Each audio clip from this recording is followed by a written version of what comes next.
Good afternoon, everybody. I am Tom Spence, the publisher at Regnery Publishing in Washington, D.C., and I'd like to welcome you to the virtual book launch for a book that I'm very excited to be publishing, Putin's Playbook, Russia's Secret Plan to Defeat America by Rebecca Koffler. And you'll be learning a lot about Rebecca in this talk, and she'll be taking your questions.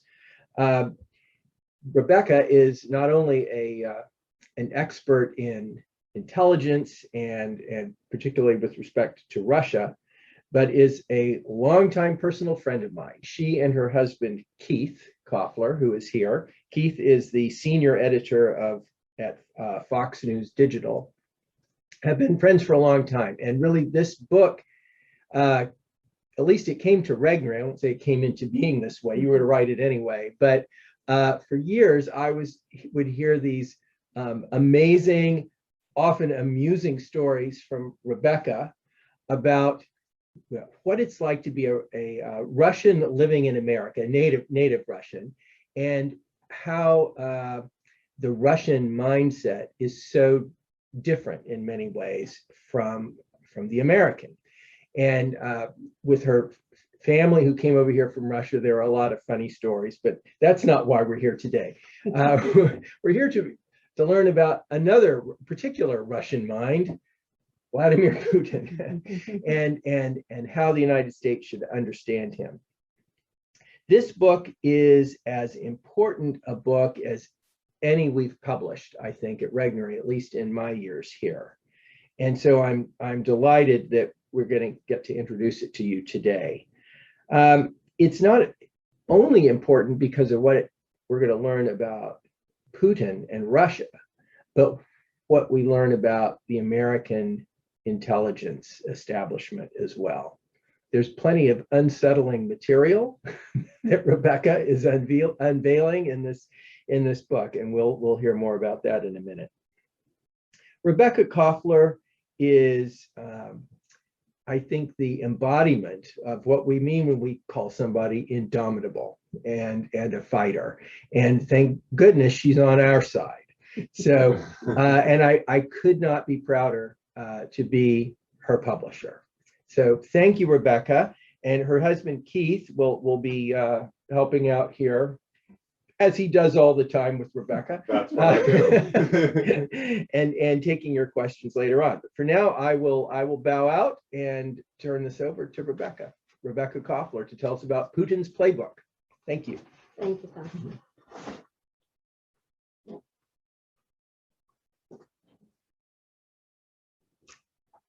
Hi, how are you? I'm Keith Koffler, a senior editor at Fox News, as Tom said, and also, coincidentally enough, the husband of the author here, Rebecca Koffler, and I'm here to ask her some questions to inform you more about the book that she has written, which I think is an excellent book. And of course, I'm biased, but I think you will agree if you read it. So let me start out with a basic question. Why did you write this book? I wrote this book because I wanted to provide a warning to Americans about the Russian threat, the true Russian threat, not the various conspiracy theorists, politicized stories and theories about the true threat that Putin and his playbook, i.e., a plan to really weaken the United States, destabilize, and go to war if needed. That's the real threat. It looked to me like the government was not going to do that, and I got very concerned with the escalation of various hostile activities, such as the cyber attacks, which is only the tip of the iceberg. I wanted to reveal the entire arsenal of tools, and that's what Putin's playbook does. It reveals the actual Russian threat. So let me ask you a question here. Taking this book over here. This book has a lot of black marks in it, and why don't you tell us what that's all about? Not a lot, just on some of the pages. I don't want you to get the sense that you're reading black marks, but certain parts of the book have been redacted and have been blacked out on several pages. And wondered if you could tell us a little bit more about that. Sure. Well, these are actually the footprints of the US government's censorship. This is information that was deleted by the Defense Intelligence Agency and the Central Intelligence Agency. The former agencies for whom I worked as an intelligence officer, trying to protect Americans from the Russian threat. So these agencies decided that some information was not appropriate for Americans to know, and they wanted to delete this information. And so here we are. There are 31 pages that contain these blackouts, but I believe you will still get a sense of what I was trying to warn you about. So what kind of things are missing? What kind of things did they black out of a book? Why did they do this? Well, that's a good question, Keith, but unfortunately, I'm not able to reveal the actual deletions because then I would be in trouble because as most Americans don't realize, but the US government actually has the power over what former intelligence officers are able to say or not. And so sometimes they misuse this power.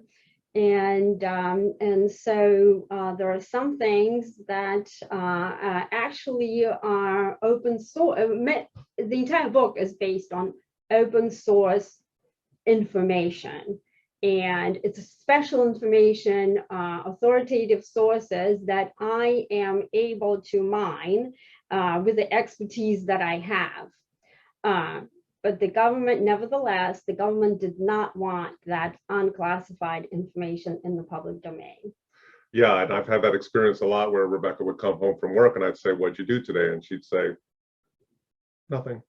So I know about the classified information, but not about the classified information, but about asking questions about it. But why do you think it was legitimate what they did, or what was their, was all of this actually classified, or what do you think they were up to with some of this in terms of the blackout? Sure, there's a process called the PRB, which stands for pre-publication review, that every book by a former intelligence officer or government official who had a security clearance, these books have to undergo this process.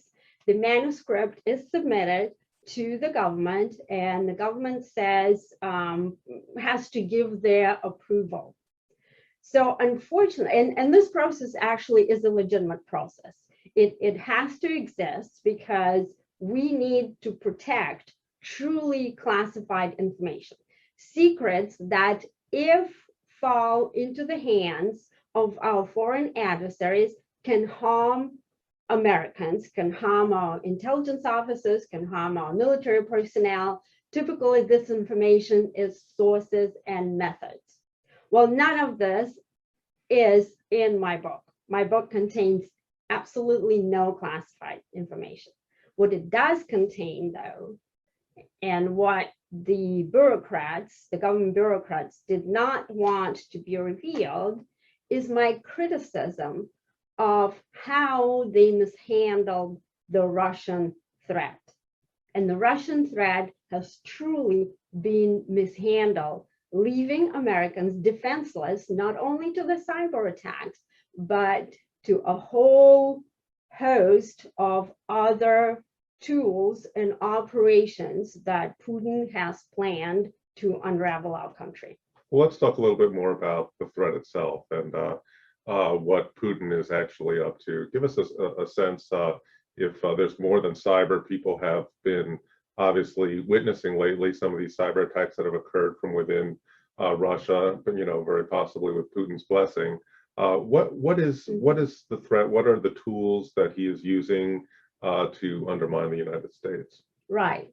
So in addition to cyber, which has been the most visible threat, or rather the most talked about, it's invisible. There's a whole host of not necessarily weapons, but capabilities that Russia has developed that include both military and non-military means, kinetic and non-kinetic. Kinetic means things go boom, right? That's the most visible thing. But even before that, there are specific measures, if you will, such as cyber, such as space warfare, such as interference in the elections that we are very familiar with. The Russians interfered in the last 3 elections, and my book actually talks about how they did that. Weapon systems, including nuclear weapons, intimidation, assassinations. You probably have heard about the recent news that there's a mysterious illness that American diplomats are suffering, and there's a conversation, obviously, that is Russia involved? Is Russia not involved? So I actually have an op-ed coming out in a couple of days that explains what that is all about. So there's a full spectrum of tools that have been developed by the Russian war planners on Putin's orders to use against our country, against the homeland. So this is a lot of scary stuff. Why is he doing this? Is he just, we know, well, I was going to say, is he not a nice guy? He probably is not a nice guy if he got to the top of the KGB and then the top of the Russian power system. But why does he feel this way about the United States? Why is he targeting us in this way? Sure. Well, make no mistake, Putin is not a nice guy. But niceness is not something that should be talked about when we have a conversation about foreign threats, or even relationships with other countries, other opponents. Putin is looking after the national interest of his homeland, Russia. And he has determined, based on the recommendations and the intelligence collected by his intelligence services and his military, that the United States is the primary threat to Russia. They have even codified this in a whole host of very significant documents, national security policy planning documents, such as military doctrine, national security doctrine, and others that exist in order to develop what is called a strategy and a doctrine to counter the perceived threat. So Putin believes we're a threat, and he has developed his playbook to preemptively address that threat. So believe it or not, it's counterintuitive, but Putin and his cohorts, his entourage, actually believe that they are using this playbook preemptively and defensively by attacking us. Well, so it seems every time a new president comes in, there's an attempt to become friends with Putin specifically, and Russia in general. So, George W. Bush saw into Putin's soul. I think he said something like that, and he may have misperceived what he saw. And Hillary Clinton was walking around with a reset button, and Biden seems to be saying the same sorts of things, that he can, wants to talk to him and work things out. Can we be friends with Russia? Can we, is there such thing as a reset button when it comes to Russia? Absolutely not. We can never be friends with Russia. And that is a real problem with US policy, that it has been based on wishful thinking rather than a realistic assessment of Russia and who Putin is and what Russia perceives about the United States. And that actually is a nonpartisan issue. Both Democrats, Republicans, for 30 years have pursued this absolutely unrealistic policy instead of actually looking at the type of threat that Russia presents and assessing it. And the reason they are not actually able to address it realistically is because there's serious deficiencies in our national security apparatus when it comes to understanding Putin's mindset and understanding Russia's doctrine and strategy. And that's exactly why I wrote this book. This is what the book will tell you, is what Putin is up to and why we haven't been able to address not only the cyber strikes, but other more serious offensive operations. And I was thinking it goes even all the way back to détente and the Nixon administration, Ford administration. So it's just a similar mindset that we can never seem to let go of. Is a kinetic, as you put it, military war with Russia actually possible? Could that happen? It actually is possible. And the Russians believe not only it's possible, that it's inevitable. And they have developed a war plan, and they have mobilized their entire military infrastructure and their economy to fight that war. And not only we're not fighting, we are very much behind the curve. We're sort of in this vicious cycle of responding to Putin instead of preempting him. He was able to get into our mindset. The Russians actually are doing their homework on how Americans think and what they need to do in order to destabilize the society. And they think that there's a special tool that they have and a special doctrine, the so-called information confrontation doctrine, that will help them to achieve that hostile goal. So I want to get to your questions, but let me ask you one more. Tom touched on this a bit. Why are you the person to tell us about Putin? You talked about them understanding our mindset. Do we understand their mindset? And are you someone who hailing from that part of the world does understand that? And is that one of the reasons that you are the person who can describe what Putin is actually up to and why? Sure. So as it was mentioned before, I served in the Defense Intelligence Agency and working on the Russian target, and more specifically, the Russian doctrine and strategy. So the United States is very good at assessing military capabilities of foreign adversaries. So what falls through the crack is how adversaries plan to counter the perceived threat.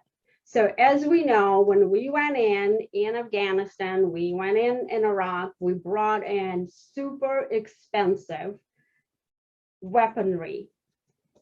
And what did the adversary do? The adversary developed IEDs, a cheap way, but an effective way to maim Americans and effectively win the war in the information domain. Even though we won the war militarily, they won the hearts and minds, and that's why we're pulling out of that. So the same thing with Russia. So there are very few people in the community right now who have that understanding. And to have the understanding of how the Russians think, it's not enough to just read a book. You actually have to think, as we say, in the adversary's conceptual framework. When you conduct a war game, when you read an intelligence report, you need to be able to think like a Russian, not like an American.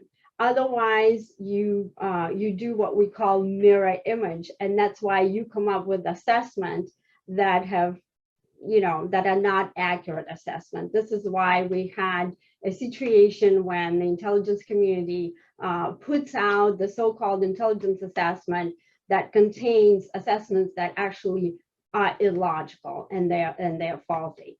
So as someone who came from that part of the world, who was raised with the mindset of an adversary, if you will, and now is on the side, I am able to think both as a Russian, as an American. So my cognitive process is sort of split. It's both Russian and American. Yeah, sometimes I get the Russians, sometimes I get the Americans. I never know. I don't know which I prefer. I like them both, actually. But you said it's not enough to read a book, except for this book, which actually does get you very much inside the thinking in Russia, the Putin's thinking, and what the adversary, how the adversary is operating. So we do have our anointed technical expert here, Grant, who is going to be able to, I think, take some questions and for Rebecca. So Grant, do you want to,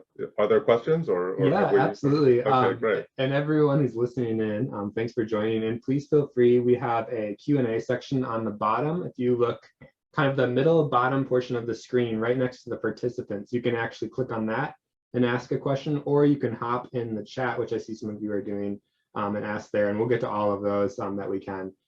So JM Harlow asks, and I apologize in advance for any Russian names I butchered there. Is Putin's plan a carryover from the Soviet communist-driven plans to destabilize the US as revealed by Bezmenov years ago? Without communist ideology, what is driving Putin's ambitions or fears? That is actually an excellent question, and I highly respect Yuri Bezmenov, who was a Soviet defector. He revealed that an actual program existed that the Soviets developed to destabilize America. And it is one of the prongs in Putin's playbook. So that type of program served as the basis for some additional means to unravel the society. There's something called reflexive control that was built upon, that is also a long-term theory that dates back to Soviet days. But yes, sir, you're absolutely correct. Those two are very integrated, and the current Russian strategy grew out of the program that Bezmenov tried to warn. And again, our intelligence agencies simply didn't pay attention to that. Another question we have is, why is the USA such a threat to Putin? Well, I can answer the question, why does Putin believe USA is a threat? I don't personally believe America is a threat, but it doesn't matter what I believe. Putin believes his intelligence agencies and his own assessment, and he's preparing for war based on those assessments. So here's why he believes it. Russia has believed actually for a long time that the United States had a hand in the destruction of this former Soviet Union.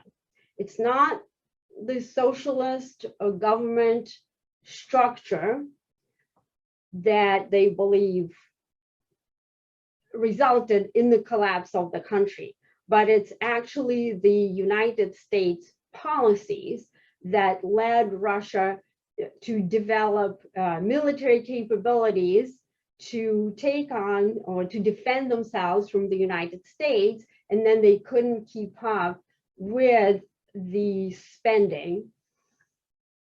So it led, and that's just one of the concepts. Another concept that CIA actually ran some operations to destabilize the Soviet Union. So it dates back to Soviet times. But more recently, Putin has determined, and the Kremlin has determined, that the US policy of so-called democratization of countries like Ukraine, Belarus, Georgia, basically the countries that are located along the Russian perimeter, on which Moscow depends as a so-called strategic buffer for its security. So they've determined that by democratizing those countries and adopting them or inviting them and eventually adopting them into NATO, the way that the Baltic republics were admitted, Lithuania, Latvia, and Estonia, would eventually lead to even more hostile relationships between Russia and the United States, and will lead to the collapse of the country. And it will also allow NATO to station forces close to Russia that Putin believes will be used in order to defeat Russia. So that's basically the thinking that leads to all that. And everything that we do when we send, whether we send blankets to Ukraine or whether we send lethal weaponry, goes through that prism, through that mindset, is that US is out there to deprive Russia of its security perimeter and to foment a regime collapse. Getting a lot of super awesome questions in here. Here's one that kind of loops into two. What would be your advice to President Biden on dealing with Russia and Vladimir Putin? And then off of that, is Biden fit enough to handle Putin? Biden called Putin the killer, which wasn't a very good statement. So that is a tough one. Unfortunately, we have to play catch up at this point with the Russians, because for a long time, we have really not been following the threat. We sort of fell asleep at the wheel and have been pursuing also a wishful thinking policy, as I said before, with the resets and everything, with the buttons. And the truth is, even if you translate that button correctly, which wasn't, the policy of reset simply is not going to work. It hasn't worked for any administration. Every US president has pursued such policy and it's failed. So my advice would be strength and tough action. And actually, I can't sit here and, in front of everybody spell out specifically what I would recommend to President Biden, because that's just not smart. But we do have capability. America has tremendous capability. We have the best warfighting force in military history. We have cyber weapons that are superior to any adversary. And our adversaries actually do know, because they have been the target, and the adversaries whom I mean know about those capabilities, right? The truth is, unfortunately, the Russians have assessed President Biden as weak and possibly even cognitively impaired and unable to fight back and unable to handle Russia strongly. It doesn't matter whether President Biden actually is cognitively impaired or not. It matters how Putin perceives it, because he bases his strategy, his attacks on that assessment. And unfortunately, we're here not in a good situation. So we need proper expertise, and we need a strategy that is based on very, very strong action based on the capabilities that we have. And we do have them, make no mistake. Off of that, this question feeds in amazingly. What, in your estimation, would be the next sign after the ransomware attacks that have already happened of Russia's aggression? The next sign of What might be aggression? their, I think, Sure, yes, yes. maybe their next step. So the next step, and it's actually already occurring, space warfare. So this is a very sort of big term, space warfare, but what that really means is, let me actually take a sip of water here. So space weapons are capabilities that Russia has developed and continues to develop based on the assessment that it can wage what's called asymmetric warfare on the United States.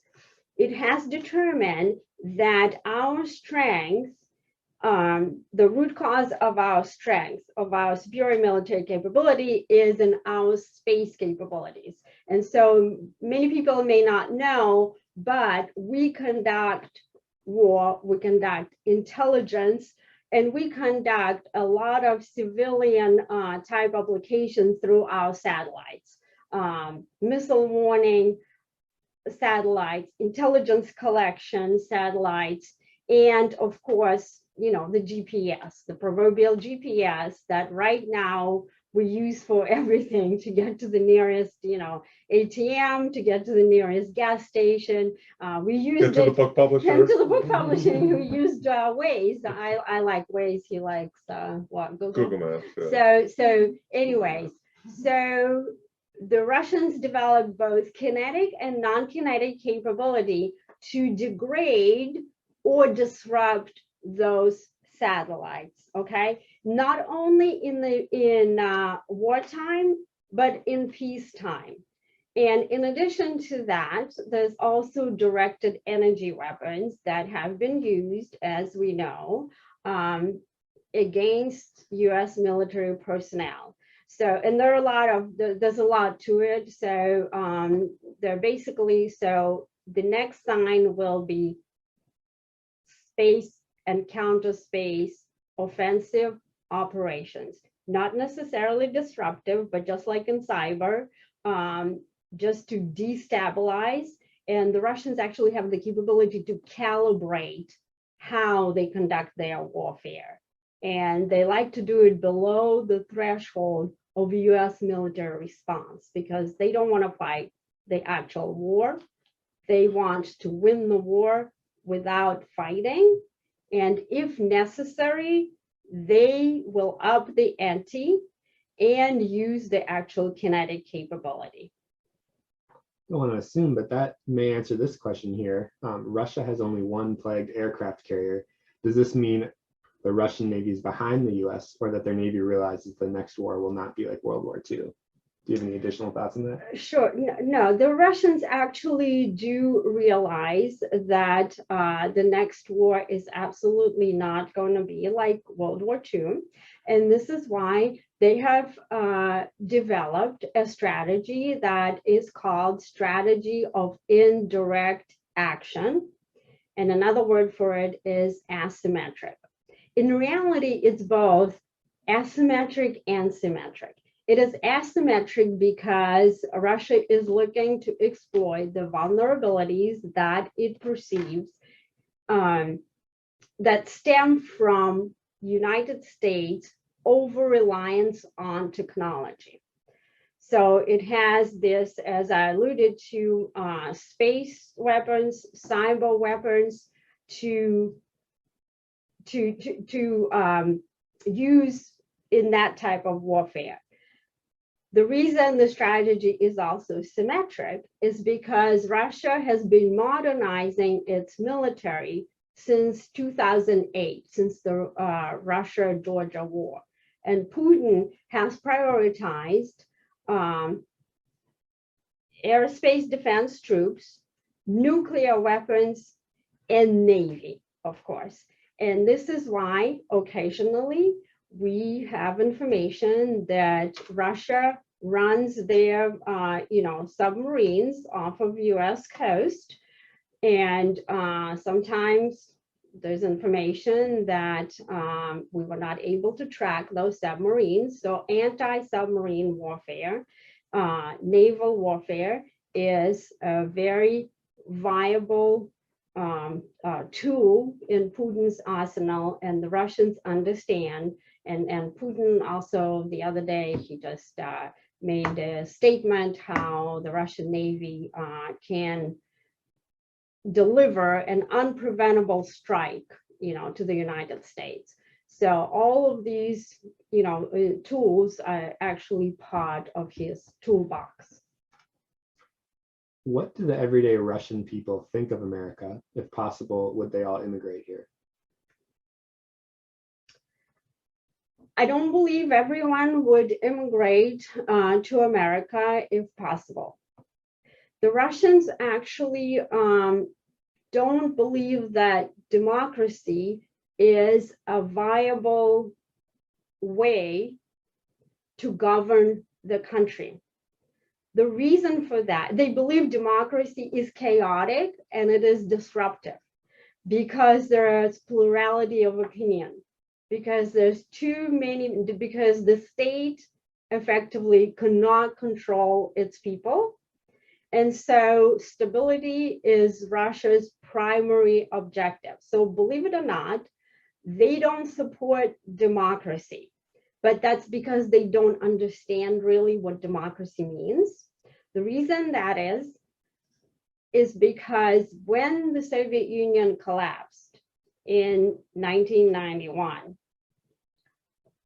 there was a major financial collapse and overall regime collapse, and people really suffered. They were able to say things, but they didn't have enough to eat.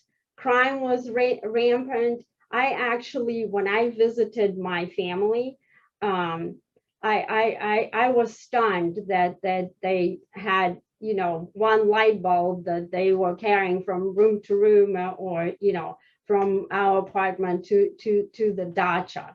And they sold everything out of our apartment. The crystal that my mom collected for years. We had a tremendous library, wonderful books, and Russian literature is, you know, is a world treasure. So, and that had to be all sold.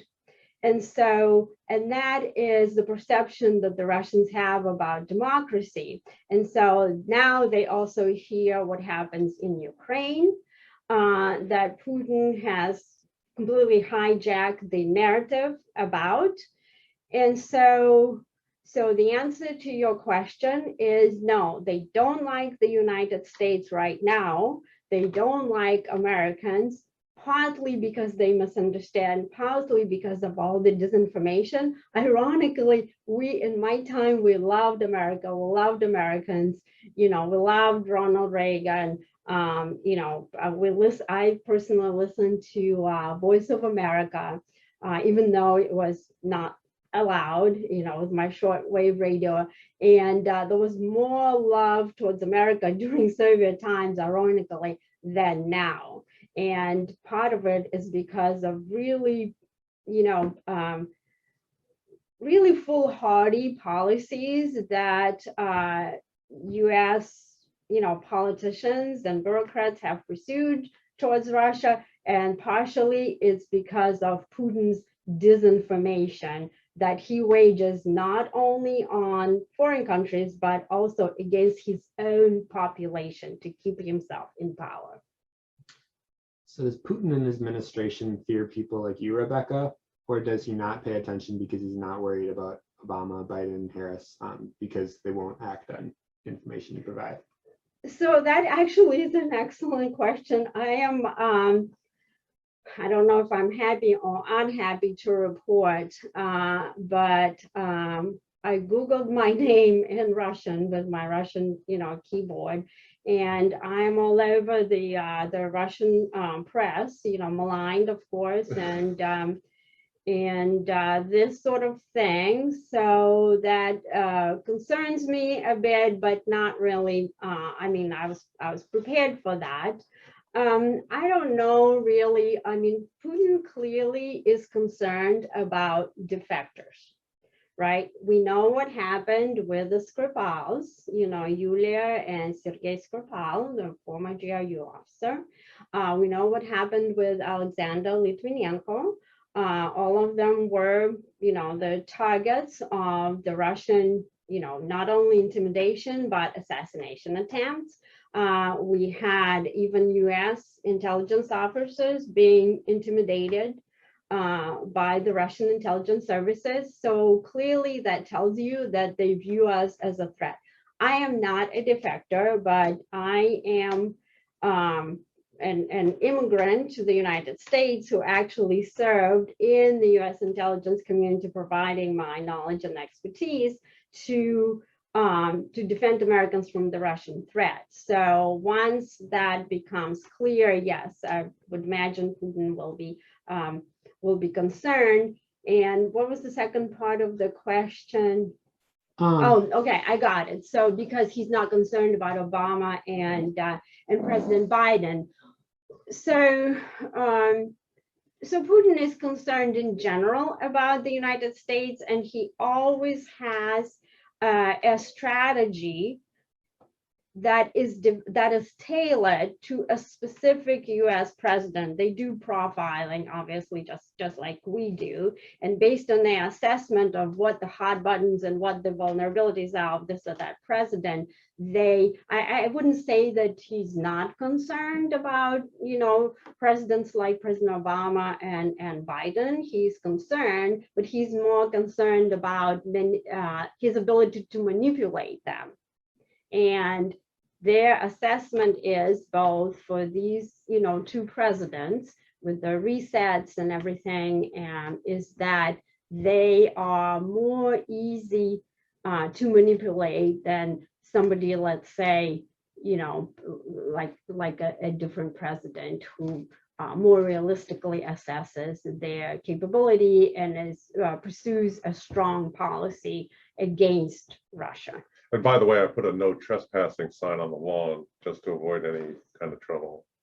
And of course, the Russians are going to obey that sign, and they're going to keep off. There's a Russian translation under Oh, okay. Yeah. Is it a correct? Did Hillary Clinton's State Department translate that? No. Go ahead. Google Translate. No. None of that is true. Just messing around.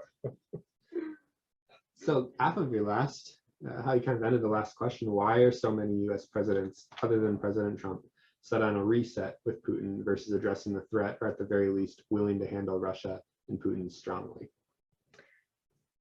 Well, so as a former intelligence officer, what we do is we assess the red, means the red threat, right? The opposition, the adversary.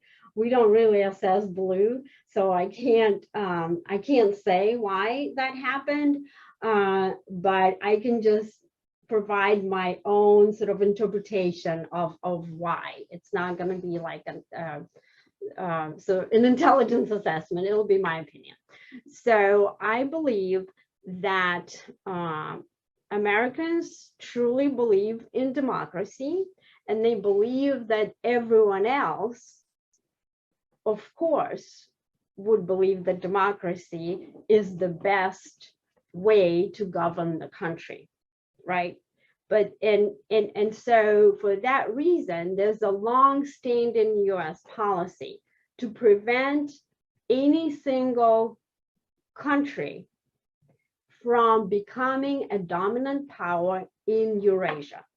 And that's why, since Ronald Reagan, pretty much, we have pursued the policy to ensure that people in that part of the world are free and are able to attain freedom and attain democracy. And that frightens dictatorships like, the Russian dictatorship and the Chinese dictatorship. So I think some people just genuinely believe, both, Republicans and Democrats, President Bush, did not see Putin as a threat. So because they genuinely just don't understand. They don't understand the Russian mindset, the Russian history. There's nothing in Russian history that would point to the fact that democracy would be a viable way of governing the country. So it's just pure absence of knowledge and absence of understanding. We hold these truths to be self-evident, but they don't in Russia, and we don't always understand that. Right. Yes, we don't understand that they don't believe they're self-evident. Right.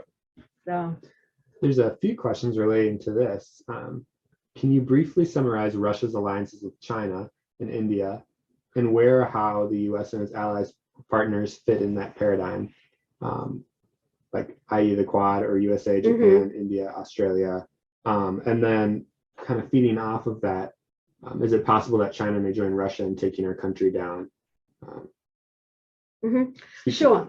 So here's another sort of misconception that exists is that Russia and China are strategic partners.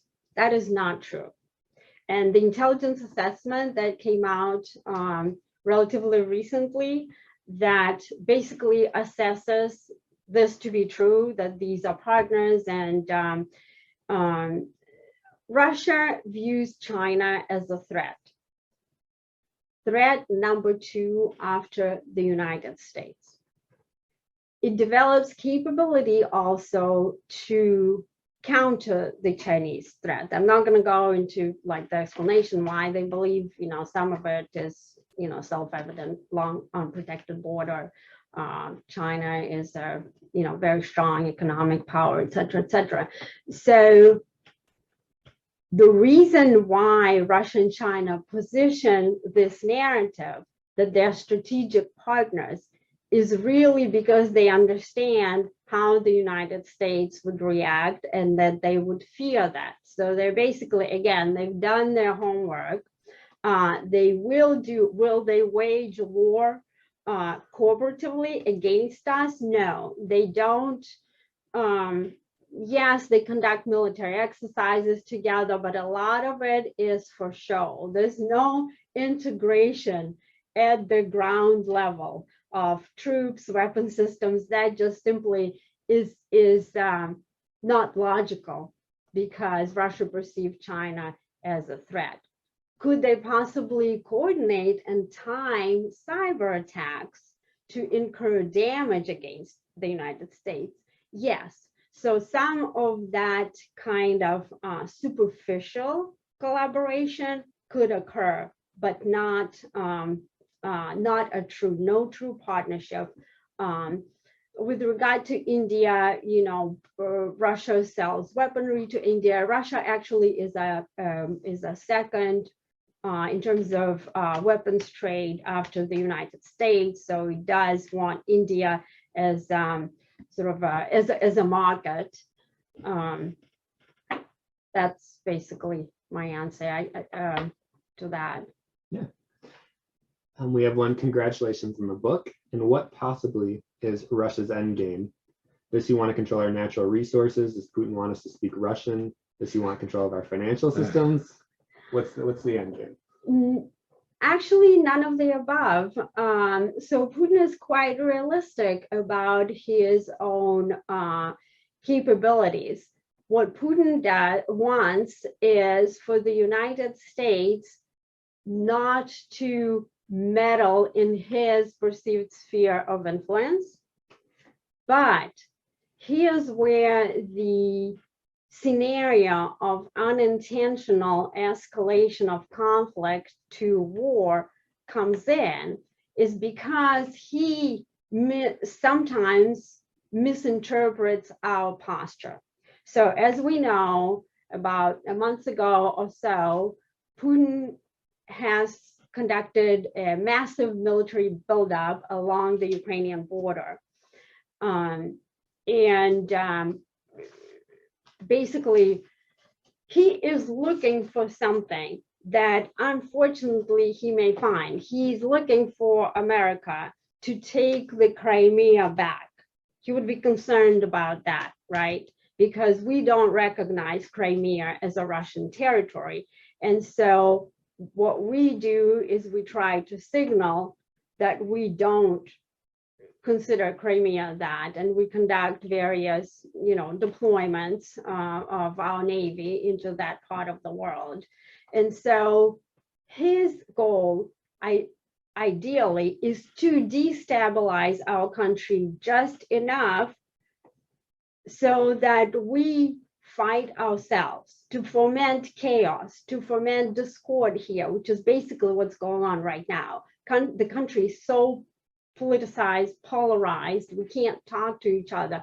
And part of it took place, as a result of the 2016 election. Part of it has been brewing for a while. Part of it dates back to what the Russians did back in Soviet times, with Yuri Bezmenov, the program that he mentioned.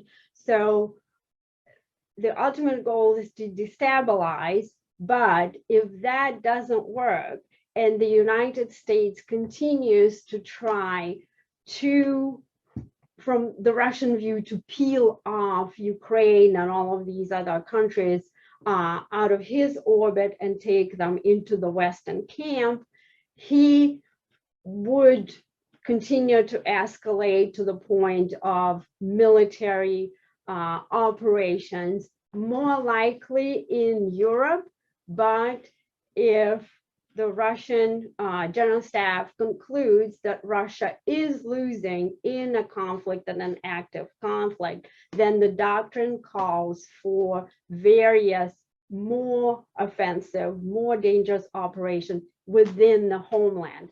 And this is why we see quite frequently, actually, Russia flying strategic bombers close to US airspace, breaching the air defense zone. This is why various military officials, including the commander of NORSCOM and NORAD, that are responsible for defending America from Russian missile attacks and attacks from other countries. And so NORAD commander has declared that US homeland is not off limits for Russia's Russian strikes. So there is a preparation. It's not going to be a bolt out of the blue sky. They're not looking to do that. They're not looking to convert us to speak Russian or take over our financial system. It's more to prevent us from doing things. It's to prevent us from achieving victory. They've even redefined what victory looks like. It's destabilizing us, creating chaos, and that would prevent, in their view, us from meddling with them.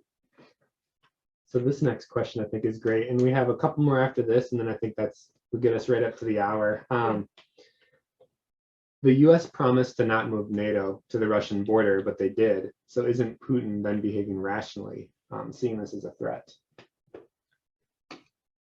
So again, I can, in his mind, in Putin's mind, and in the minds of the Russian General Staff and Putin's national security apparatus, it is a logical conclusion.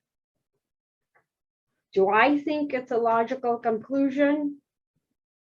I don't know. Like I can't assess that because I am not, I'm not here to sort of evaluate what NATO policy should be. I don't believe NATO looks to actively invade Russia. NATO doesn't look to conduct a regime change in Russia. I do believe NATO and the United States genuinely think that delivering freedom and democratizing Ukraine and Belarus and Georgia is a good thing to do. But I believe it's not going to work because that's just not, that's just not how these countries think about their security and think about a viable government structure. Why did Biden approve the USSR-German pipeline? Is there any conceivable benefit to the US by approving it? Didn't that throw Ukraine under the bus? Yes, you mean the Nord Stream, right? Not USSR. That's what I'm assuming from the context. Oh, okay. Why did Biden approve? I don't know. Again, we don't assess blue. I can't get into Biden's mindset. I can, again, give you sort of my personal opinion, not an analytic assessment. I think he probably wanted to score points with Putin, thinking that somehow that it's a give or take. It's a for a Western mindset, it's a very reasonable sort of expectation, give and take negotiations, but that's not how the Russians think. They'll take, you give them a finger, they'll take the whole hand. So was it a mistake? Oh, it's totally was a mistake. And the reason, the most important reason why it was a mistake, it's because it enables Russia economically and its defense establishment to continue modernizing its military, because oil and the energy sector is basically the source of Russia's economic, I don't want to call it a success. Obviously, Russia is not economically strong, but it's never been economically strong, but it's strong enough to develop weaponry to continue being the top dog in Eurasia and to continue be what the Pentagon now calls a near-peer competitor.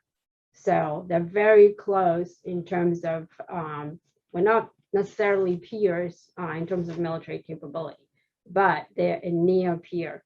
So, and so by President Biden, I believe it was a big mistake, because we used to be, the United States was the top energy producer under the previous administration, and now we are not. And any kind of economic success is good for Russia, and economic failure for us is their victory. So from that standpoint, it's a misguided move.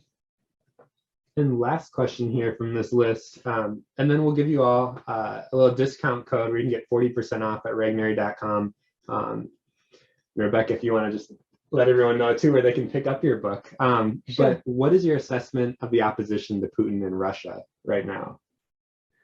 So there is various, opposition, and there's a perception that the strongest is Navalny, but the truth is that opposition is not, basically, it's not a viable opposition.